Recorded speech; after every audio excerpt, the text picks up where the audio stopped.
Kita semua pasti ngerasain ya, dunia ini kayaknya makin cepat aja berputarnya. Semuanya serba berubah. Nah, dalam pembahasan kita kali ini, kita akan menyoroti satu hal yang disebut-sebut sebagai jangkar kita di tengah badai perubahan itu, yaitu keluarga.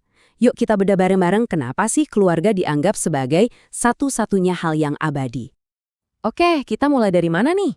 Nah, materi ini dibuka dengan sebuah pengamatan yang sebenarnya kita semua rasain. Kita ini hidup di zaman di mana perubahan itu bukan lagi hal yang langka, tapi udah jadi menu sehari-hari. Dunia kita seolah-olah lagi ada di mode fast forward. Coba deh kita lihat, cara anak-anak main aja udah beda banget. Dulu mungkin kebahagiaan itu sesederhana main layangan di tanah lapang. Tapi sekarang, teknologi canggih seperti drone udah mengubah total pengalaman masa kecil itu. Nah, pergeseran ini juga ngaruh loh ke cara kita berinteraksi. Zaman dulu, orang tua mungkin harus maksa anaknya buat main di luar. Sekarang kebalikannya, tantangan terbesarnya justru gimana caranya narik mereka dari magnet layar gawai. Dan bukan cuma itu, cara kita nyambung satu sama lain, wah itu transformasinya radikal banget.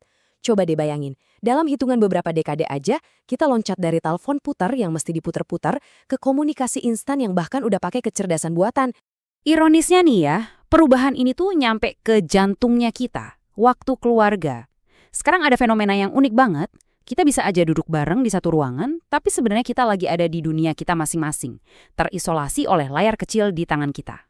Nah, dari semua gejolak ini, muncullah satu pertanyaan yang fundamental banget kan? Kalau semuanya terasa sementara, semuanya bisa berubah dalam sekejap. Terus, apa dong yang bisa bertahan? Apa yang abadi? Tapi ternyata ada jawabannya loh. Di tengah badai perubahan yang gak ada hentinya ini, ada satu sauh, satu pegangan yang bisa kita andalkan. Dan itu adalah keluarga. Nah, ini dia nih ide besarnya. Sederhana tapi dalam banget. Segalanya boleh berubah, tapi keluarga itu abadi. Konsep ini menempatkan keluarga sebagai satu-satunya hal konstan yang bisa kita pegang di dunia yang serba nggak pasti ini. Dan ide ini ternyata bukan ide baru loh.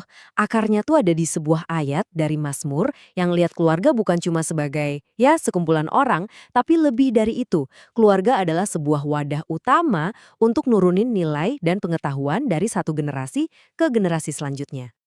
Yang menariknya lagi nih, konsep warisan ini gak cuma berhenti dari orang tua ke anak. Enggak, ini tuh digambarkan sebagai rantai panjang yang nyambungin 3 generasi sekaligus. Wah, gimana tuh maksudnya? Yuk kita bedah lebih dalam. Oke, poin paling pentingnya di sini adalah semua nilai baik, semua kepercayaan itu nggak otomatis nurun gitu aja, nggak bisa. Itu harus diajarkan, harus diusahakan secara sadar dan sengaja. Nah, ayat tadi itu secara spesifik banget nyebutin 3 mata rantai ini. Generasi kita sekarang, lalu anak-anak kita nanti, dan bahkan cucu-cucu kita yang belum lahir. Kebayangan, mereka semua ini ngebentuk satu rantai warisan yang nggak boleh putus. Coba deh kita bedah ayatnya. Strukturnya tuh keren banget. Ada tujuannya, supaya generasi berikutnya tahu. Terus ada visi jangka panjangnya, bahkan anak-anak yang belum lahir. Dan yang paling penting, ada tanggung jawab buat kita semua untuk menceritakannya lagi. Oke, kita udah dengar kata mengenal dan menceritakan. Tapi, apa sih artinya sebenarnya? Apakah cuma sekedar, oh saya tahu atau saya pernah cerita? Ternyata, jauh lebih dalam dari itu. Yang pertama, mengenal. Ini bukan cuma soal informasi di kepala. Bukan, ini soal pengalaman yang nyentuh hati, yang didapat dari sebuah hubungan yang dekat, yang personal. Terus yang kedua, menceritakan. Ini juga bukan cuma ngobrol-ngobrol biasa. Ini adalah sebuah tindakan aktif yang sengaja kita lakuin dan kita ulang-ulang terus untuk ngebagiin cerita dan nilai-nilai itu. Dan kalau kita lihat dari bahasanya, ini makin jelas lagi. Kata menceritakan ini maknanya kaya banget. Dalam bahasa Ibrani ada kata safar, itu artinya menceritakan lagi dengan detail, benar-benar rinci. Terus dalam bahasa Latin ada tradere. Nah, dari sini nih asal kata tradisi. Artinya itu menyerahkan, mewariskan. Keren ya? Dan dalam bahasa Yunani ada diagiomai yang artinya menarasikan secara lengkap dan sistematis. Jadi jelas ya, ini bukan sekedar ngobrol, ini sebuah upacara pewarisan. Oke, konsepnya bagus banget, indah. Tapi gimana cara prakteknya? Nah, tenang, materi ini juga ngasih beberapa langkah nyata buat kita mulai menempa rantai warisan di keluarga kita masing-masing.